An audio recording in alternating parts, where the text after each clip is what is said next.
A ética moderna. A humanidade já viveu momentos de intensas transformações na sua forma de compreender a organização do universo e a própria condição humana. Na Idade Média, houve 3 grandes períodos na história do pensamento. A patrística, onde eram escolas que os padres ensinavam os seus discípulos a chegarem às verdades de Deus a partir da fé cristã. A escolástica eram escolas onde os filósofos ensinavam seus discípulos a chegarem às verdades de Deus a partir da razão. E o renascimento cultural, aonde surgiu o antropocentrismo e o humanismo, a maior valorização do homem.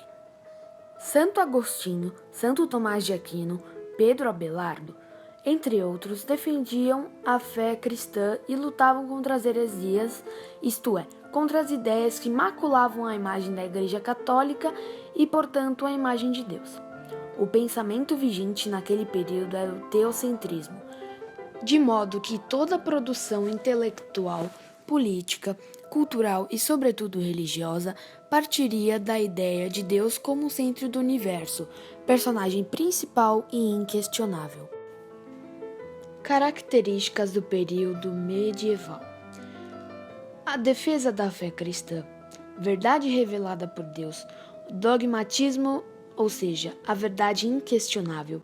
A Bíblia era como verdade absoluta e quem discordasse era punido pela Igreja.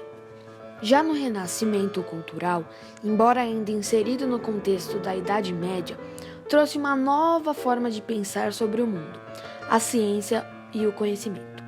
Ocorreram mudanças no que se diz a respeito à aceitação da produção do conhecimento. Características do período do Renascimento. O conhecimento ganha independência em relação à religião. Retomada dos valores da cultura clássica, ou seja, dos valores gregos. Nova corrente filosófica se destaca, o humanismo. Filósofos da antiguidade como Virgílio, Aristóteles, Sêneca, Platão, entre outros, tiveram suas obras traduzidas e estudadas. O humanismo. O humanismo se caracterizou pela importância dada ao ser humano. Em vez de valorizar uma personalidade divina, os humanistas aumentaram a participação do indivíduo na sociedade, reconhecendo que ele é o ser especial ao qual todas as atenções devem ser voltadas. Mas por que mudanças de pensamento tão drásticas? Porque o ser humano é responsável pelo trabalho, pelas guerras, pelos amores e paixões, pelos relacionamentos, pela produção cultural. Tudo isso é produto das ações e das decisões humanas. Esse reconhecimento é uma mudança grandiosa no pensamento vigente. Passou-se então do teocentrismo para o antropocentrismo. O antropocentrismo, teoria que substitui o teocentrismo ao inserir o ser humano no centro das reflexões do pensamento, dando-lhe notoriedade e tornando-o um ser especial. A Igreja não aceitou o novo jeito de pensar sobre o mundo e o homem. Sua postura foi intransigente e desafiadora. Ela não poderia aceitar as novas ideias, pois elas valorizavam a crença no indivíduo e nos valores humanos em prejuízo de sua doutrina, que afirmava ser o homem possuidor de uma natureza pecadora, suja, condenada à tristeza e sedenta da misericórdia de Deus. A imagem que veremos a seguir é do filósofo italiano Marsilio Ficino. Conhece-te a ti mesmo, ó criatura divina vestidas em trajes humanos. Esta próxima imagem é de Giovanni Pico della Mirandola, que diz o seguinte: o homem é um ser revestido de dignidade e sabedoria. Estas duas frases se encaixam perfeitamente no antropocentrismo, onde o homem é o centro do universo. A nova concepção afirmava que Deus havia criado o ser humano não apenas para adorá-lo, mas também para que pudesse desfrutar de si próprio, de seu corpo, de sua natureza. O prazer seria natural do ser humano, não deveria ser negado e sim apreciado. Este resgate trouxe consigo a valorização do indivíduo. O novo ideal passou a ser de um homem, que atuaria em todos os aspectos da vida, na cultura, na arte, na ciência, enfim, na sociedade. Uma prática tomada neste período foi a dissecação de corpos, praticada na Antiguidade e proibida na Idade Média. As dissecações de cadáveres proporcionaram aos renascentistas a evolução do estudo da anatomia humana, com o objetivo de descobrir a sua constituição. Esta prática, além de ter sido importante para a medicina, abriu caminho também para as artes plásticas que voltaram a representar o homem nu. A ideia sobre os astros. É no Renascimento que ocorre mais uma grande mudança no pensamento vigente.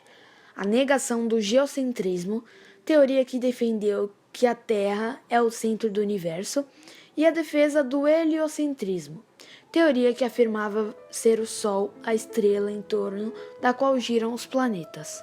O primeiro a fazer esta observação foi o filósofo e matemático Nicolau Copérnico. Ele refutou a tese cristã, que era baseada em argumentos bíblicos e dogmáticos.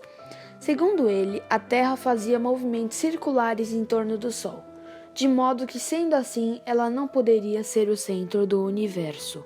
Vocês já ouviram falar no cometa Halley? Na modernidade, foi quando Mr. Halley, em 1682, baseado exclusivamente em cálculos matemáticos, pois não dispunha dos aparelhos que conhecemos hoje, previu que um cometa voltaria a aparecer em 76 anos. Na ocasião, muitos disseram: "Este homem é louco. Como, fechado num escritório na Inglaterra, baseado em cálculos feitos no papel, pode prever a volta de um cometa? Quem de nós domina os céus?" Mr. Halley morreu em 1742, antes de se completarem aqueles 76 anos. Porém, muitos ficaram atentos e exatamente na data prevista, em 1758, o cometa que hoje leva o seu nome passou sobre o céu de Londres. Era a glória da razão. O Renascimento, período importante para a história da humanidade, no qual as pessoas se questionavam a respeito das práticas religiosas que influenciavam toda a sociedade. Muitas pessoas tinham o desejo de encontrar uma nova forma de vida, novos valores, novos padrões éticos e morais, que não os fizessem seres presos, amarrados, sujeitados ao poder de poucos. Eles encontraram essa liberdade no pensamento dos gregos antigos. Tomaram para si o ideal grego e reformularam a sua cultura. A modernidade só foi possível graças ao movimento renascentista, que ela é uma continuação do Renascimento, um aprimoramento do que foi discutido e construído na Renascença. As pessoas questionavam o teocentrismo, a fé. Então, a vinda do antropocentrismo, o homem pôde fazer novas descobertas, refutando as anteriores. A modernidade, situada historicamente entre os séculos 17 e 18, passa por um longo processo de reestruturação na história do pensamento e tem sua origem com o Renascimento. Portanto, não se pode estudar a modernidade sem antes aprofundar as ideias que foram resgatadas pelos renascentistas, pois são eles que fundamentam a produção intelectual, cultural, científica e política da época. Assim, podemos concluir a linha do tempo da filosofia. Primeiro, o período medieval. Segundo, o Renascimento. Terceiro, o humanismo. E quarto, a época moderna, ou seja, a modernidade.